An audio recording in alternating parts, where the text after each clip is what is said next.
So the government of China has been a naughty boy again, concealing the truth and just not talking about certain things when they need to be talked about. Welcome to the channel. My name is James. Let's hop into it right now. So let's go to the South China Sea, and this is the area which China claims it is theirs, but it's also claims from Malaysia, Brunei, Indonesia, I've forgotten, Vietnam, and even the country of Taiwan. So this is China bullying people again with their power, with their warships against the poor Philippines. But the Philippines are stronger because they have the backing of the United States of America. Huh.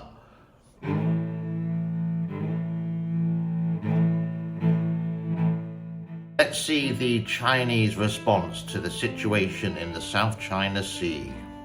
International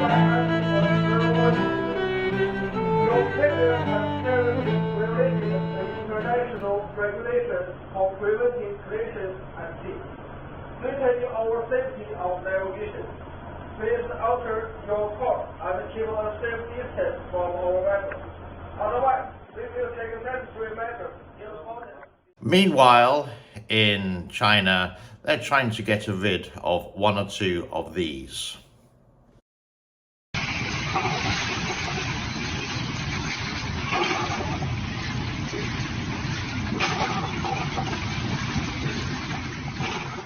One hot topic in China at the moment is the Chinese economic collapse. Now, you can see that unemployment for the youth is up to 21%. They blocked actually reporting that. The Chinese government blocked reporting that, so no one actually knows the figure.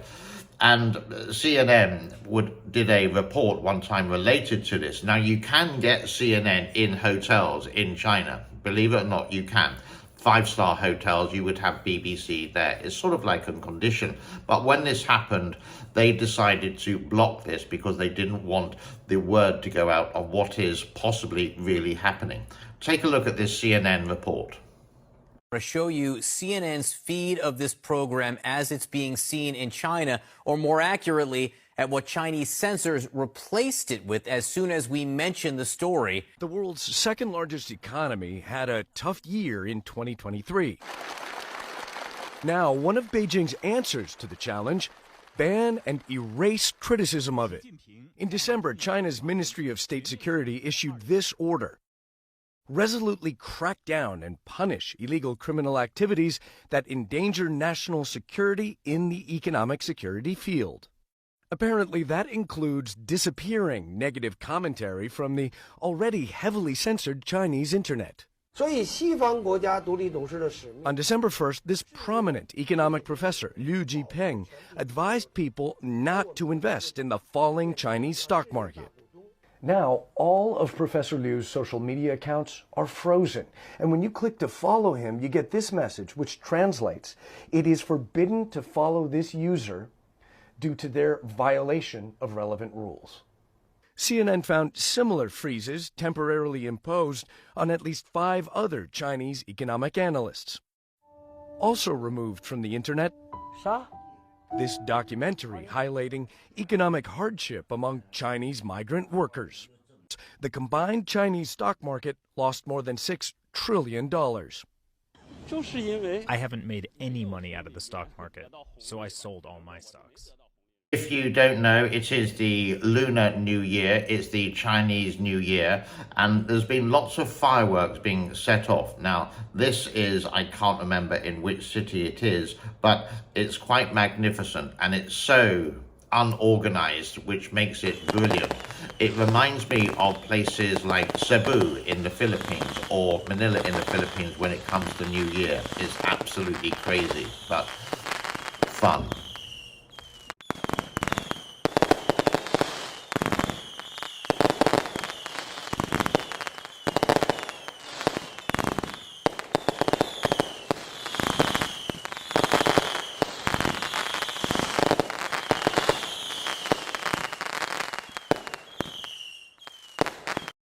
Thanks for watching. Don't forget to like, share, subscribe and check out the rest of our awesome video content. Learn more on how to Here's a download question and use our for green you. screen footage on our If channel. everything is fine and dandy and perfect in China for the citizens, why are there so many who are leaving China, getting smuggled to countries like Peru, and then being brought across the Mexican border to the United States? This is a report from Fox News. The Customs and Border Protection is telling us that the fastest growing group that they're encountering at the border is coming from our #1 geopolitical adversary, China. How fast is it coming? Well, at the end of the Trump administration, we had 342 Chinese nationals in the year 2020. As you pointed out, we're at now 24,000 and 20,000 in the past 2 years. That's like a 7,000% increase. And so you're right. It's not a question of whether the People's Republic of China and the CCP are sending spies over here, human, intelligence assets into our country. It's a question of how many. Meanwhile, in London,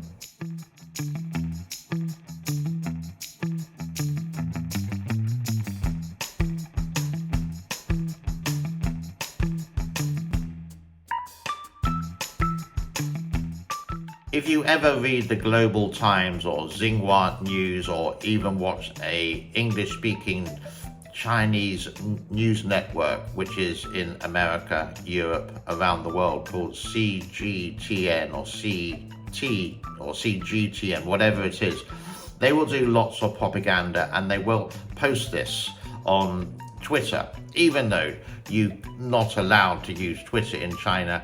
If you are approved by the government, then you sort of can. It's like one rule for one person, another rule for another.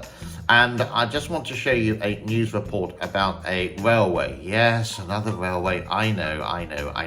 And this is meant to be in the northwest of China, where all the situations related to the Uyghurs are. And, well, just take a look at it and tell me what you think.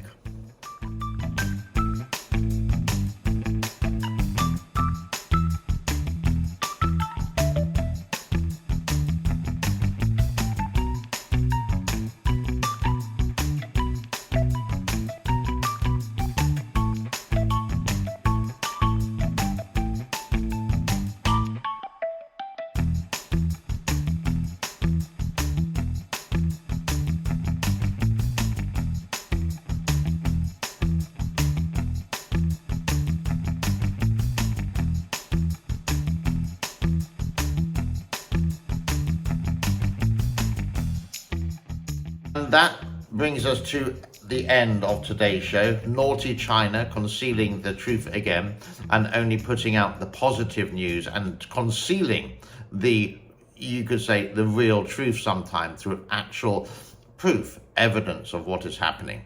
Please do like, subscribe, and share this channel if you are interested. And if you want to support my kitty cats financially, please do so, because on YouTube at the moment I'm possibly making $100 per month, but I enjoy making these videos. I think of it as a challenge, and maybe one day I could get up to 100,000 subscribers. It is a dream, and if I get like 1 million views, then that's going to pay for all my holidays in different locations around the world, and with that I can bring some videos. So it's sort of like this game which so many people play.